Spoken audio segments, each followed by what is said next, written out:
Hi guys, we're continuing with the ideas of scatter plots, and this video is going to be a different kind of scatter plot called a residual plot. In this video, you should be able to calculate residuals, both by hand and by calculator, and then you should also be able to draw a residual plot by hand and by calculator. So let's get started.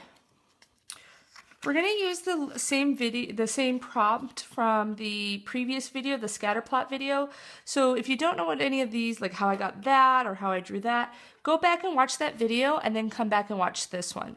So in the last video, we calculated that we could predict somebody's test scores based on how many hours of sleep they got.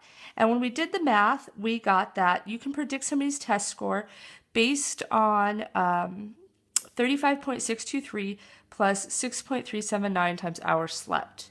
So just as a quick review, let's practice direction, form, and strength. Those are the three words that you have to use to describe a graph. So we're going to use those words to describe this graph. So the direction, the form, and the strength.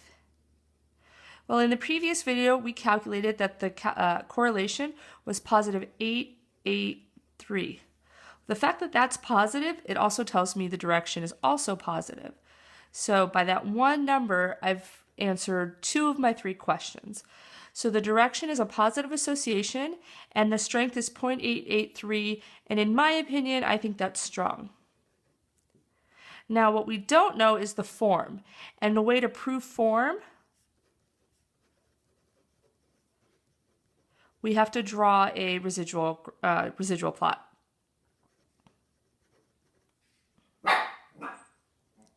Sorry, that's my dog. Hold on. Before we go into actual graphing, let's make sure we understand what a residual plot is.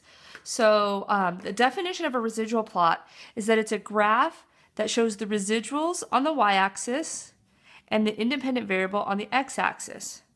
So residuals are calculated by looking at how much your observed data differed from your predicted data. So you want to see from your prediction, how did it differ from what actually happened? Or in other words, y minus y hat. So that's what a residual is doing. It's checking to see how far your prediction and your actual data, how much difference there is. So the idea behind it is that all of these differences should, when you take them and you graph them, they should create just a random array of dots. There should be no pattern. Because if there's a pattern, that means there's some sort of systematic deviation from the line, and that should not be happening. So it says here, the points in a residual plot are randomly dispersed around the x-axis. A linear regression model is appropriate for the data. So if you've got dots all over, that's good. Otherwise, a nonlinear model is more appropriate. So let me show you three examples. So here's an example where the dots are going both above and below the line, and they're really close to the x-axis. This is a really good residual plot. It means that your prediction line is making really good predictions because there's not a huge difference between the observed and the predicted. In this graph, I don't see a pattern, but I am concerned at these large differences, which means that perhaps your prediction line isn't doing a very good job of predicting what's happening in the data. So this is not a pattern, but it's also not a good predictor. You'll see here, I do see a pattern. And so this pattern is making like that kind of shape. And so we definitely know that a nonlinear model would represent this original data best. Okay, so since right now this video is only going to focus on linear data, let's go back to the hours and test score question. And so this is what we came up with in the first slide.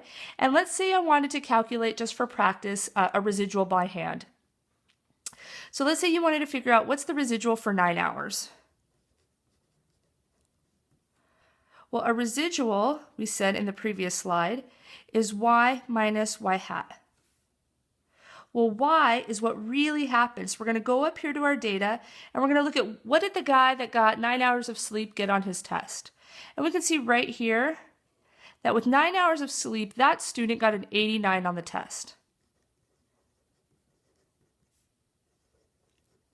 Now we want to see, well, what did our equation say? Did our equation get close to that number or was it far? That's the point of the residual. So I'm going to take 9 hours and I'm going to plug it into the function that we created and I'm going to solve. So I guess I'll just do it right here.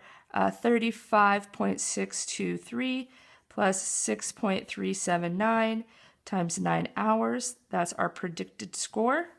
And we do that and we get 93.034. So in our function, we believe that if we get 9 hours of sleep, that I would predict a score of 93.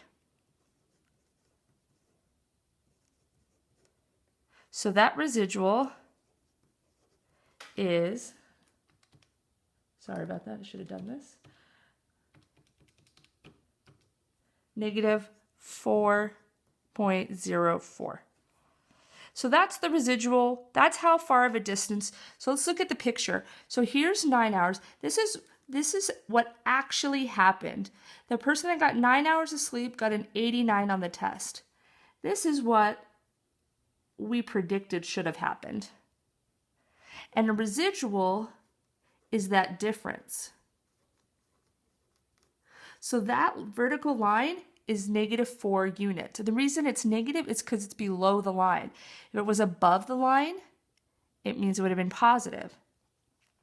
So when your observed is below the line and your predicted is above the line, that means you over-predicted. So when we have a negative, that means you over-predicted. And then if you have a positive residual, it means you under-predicted. And then if you have a residual of 0, it means you're perfect, that you predicted just right. Okay, so that was the how to do a residual just for one point. But what if you wanted to find the residuals for all of them so you could draw a graph? So we're going to walk you through this. All right, so I still have my data from the last video, so I just want to clear out my y equals really quick so that way we can get started. Okay, so I'm going to go into my lists. And remember, this was hours slept. This was test score. So I'm going to go to list 3. And the idea of a residual is y minus y hat. So here's y. So I'm going to create a list for my y hats. So to do that, I'm going to type in the equation for y hat, which was 35.623 plus 6.379 times hours slept. Well, we stored all of our hours that we slept in list 1. So I'm going to tell the calculator, I want you to take that intercept plus that slope times everything that lives in list 1.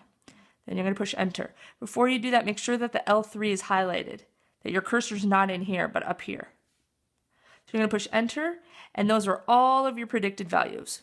So just to make sure you understand what's happening, at 8 hours of sleep, your student got 83 on the test. But your equation says he should have got, I can't see that far, 86. So you believe, you saw them get an 83, but your equation said they should have got an 86. Okay, so let's see how far off we were on those. So you're going to go over to L4, and you're going to move the cursor up to L4. And then we want to do y minus y hat. So you're going to do list 2 minus list 3.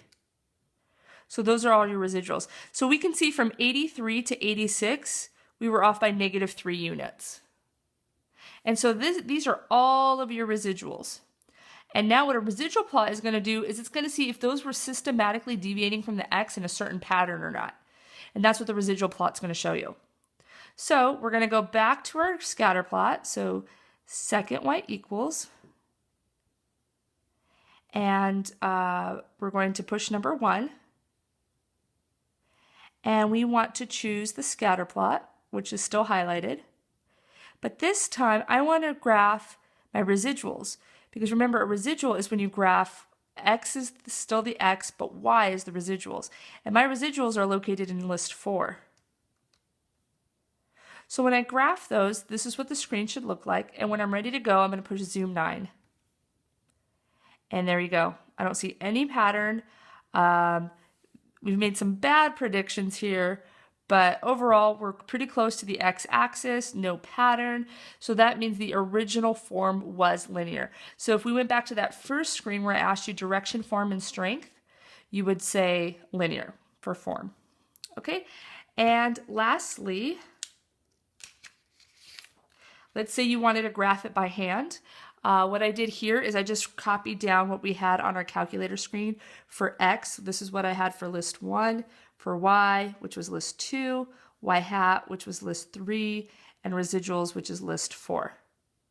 And then you would just graph X and residuals. So my first data point would be 8, comma, negative 3.6.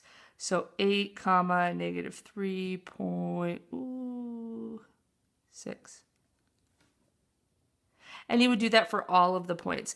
Now you don't have to write this down. I just did it for the video. You could just look at your X and reference, your calculator and reference these points, or you can calculate them by hand if you've got free time and you just want to calculate some residuals for fun. And yeah, and you're going to do them until they're all there. And hopefully you don't see a pattern, because then you would have to prove a nonlinear model, and we're not there yet. So hopefully that helps. And you can see already, look at my graph, I only did 3 points, but it's already starting to look like my calculator. So I know I'm on the right direction. Okay, well, that's how you graph a residual. Hopefully that helps. And if you have any questions, feel free to come and visit me in my class, and I hope you have a great day. Bye.